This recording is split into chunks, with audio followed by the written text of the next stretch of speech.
Olá pessoal, tudo bem com vocês? Sejam bem-vindos a mais uma aula da disciplina de Física. E hoje eu vou fazer alguns comentários a respeito da atividade complementar número 1 do PET 2. Bom, essa atividade complementar ela teve o objetivo de colocar vocês em contato com as situações do cotidianas, as situações da realidade que se relacionam com o tema que nós estamos estudando. Especificamente, a ideia de movimento, né? Por que o título é Onde está a ciência? É justamente para chamar a atenção de vocês a olharem, direcionarem o olhar para algumas situações em que vocês podem verificar os temas que nós estamos estudando, né, na disciplina teórica. Quando a gente fala de movimento, a gente tem diversas maneiras de se debruçar sobre esse tema.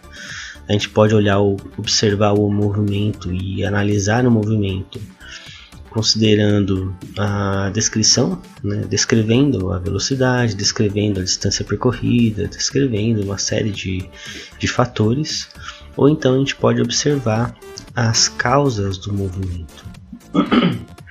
Então é justamente isso que essa proposta, né, dessas atividades complementares, de mostrar para vocês o quando que a gente pode descrever e quando a gente pode se observar as causas, tá?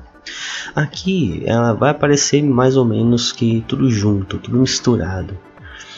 Por quê? Porque a ideia é fazer com que vocês consigam diferenciar, consigam olhar e falar, olha, aqui eu estou olhando para uma descrição, né? A descrição na física a gente usa a cinemática para observar o movimento. Mas, entretanto, em alguns momentos eu consigo olhar para as causas. Quando a gente fala de causa de movimento, a gente pode usar tanto as leis de Newton quanto o princípio de conservação da energia para também observar e analisar aquele movimento. Bom, então aqui esse primeiro momento, né, com a montanha-russa foi justamente para mostrar para vocês essa ideia do princípio de conservação da energia, né? Então vamos observar a primeira questão. Você já reparou que o primeiro topo da montanha-russa é sempre mais alto? Por que será que é sempre mais alto? Seria possível, depois de descer do topo mais alto, voltar a subir novamente sem utilizar o motor? Então é justamente isso que a gente tem que observar. Então quando a gente estiver avançando na disciplina e começar a observar o princípio de conservação da energia, vocês vão ver que, bom, é importante que na montanha-russa o primeiro pico tem que ser o mais alto de todos, justamente porque o ganho de energia potencial ele vai se converter em energia cinética.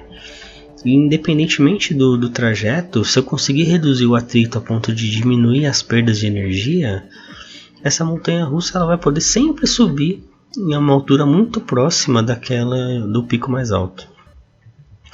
Então as montanhas-russas elas não são carrinhos motorizados, né? Você tem ali uma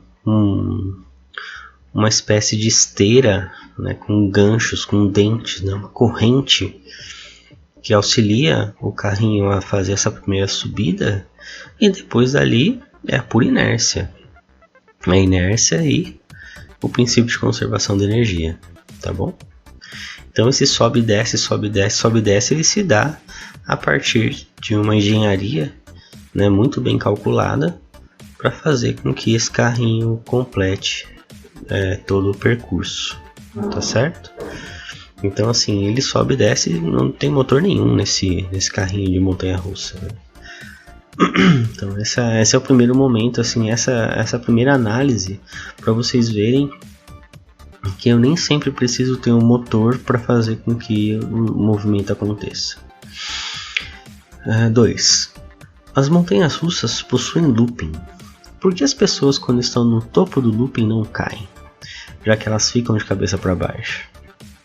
Então a gente pode analisar de diversas maneiras isso. Uma delas é olhando para a gravidade, não é? Poxa, tá todo mundo sendo puxado para baixo, né? Com certeza. Com certeza está todo mundo sendo puxado para baixo. Entretanto, existe uma força que aponta para fora da trajetória que mantém essas pessoas ali. As pessoas sentadinhas no banco do looping, né, da montanha-russa durante o looping. E é justamente isso que acontece. E isso é perfeitamente calculável. Tudo que eu estou falando aqui a gente pode calcular e encontrar valores, né, para forças, para velocidades, para uma série de fatores e grandezas que permitem que esses movimentos aconteçam, tá bom? Então existem forças que atuam nas pessoas e essas forças são fundamentais para fazer com que o looping seja possível. Existem situações específicas que devem ser cumpridas para que o looping seja cumprido.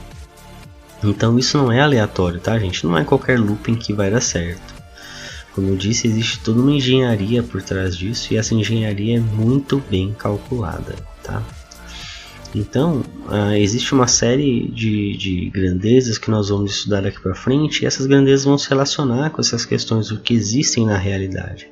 Por mais que uma montanha-russa não faça parte do nosso dia a dia, olha, eu falo para vocês, eu fui pouquíssimas vezes na minha vida e a última vez que eu fui faz muitos anos mesmo.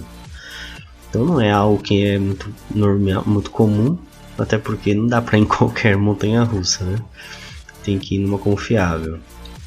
E não existem muitas aqui no nosso país, na nossa região, não existe uma oferta muito grande desse tipo de brinquedo, né? Então, por mais que isso não faça parte do nosso cotidiano, é uma realidade. Existem diversos vídeos aí de montanhas russas, eu vou deixar alguns para vocês aqui. Vocês podem analisar e verificarem o que existe de montanha-russa. É muito bacana vocês verem isso acontecer, né? Mas veja que tudo isso se relaciona com temas da física, com grandezas que são calculadas, e a partir daí a gente se conecta, né, com essa parte teórica com uma realidade. Isso é muito interessante, tá certo? Bom, então é isso. Os comentários que eu gostaria de fazer são esses. Eu espero que vocês estejam aproveitando toda a disciplina e a gente se vê na próxima aula. Um forte abraço e até lá. Tchau, tchau.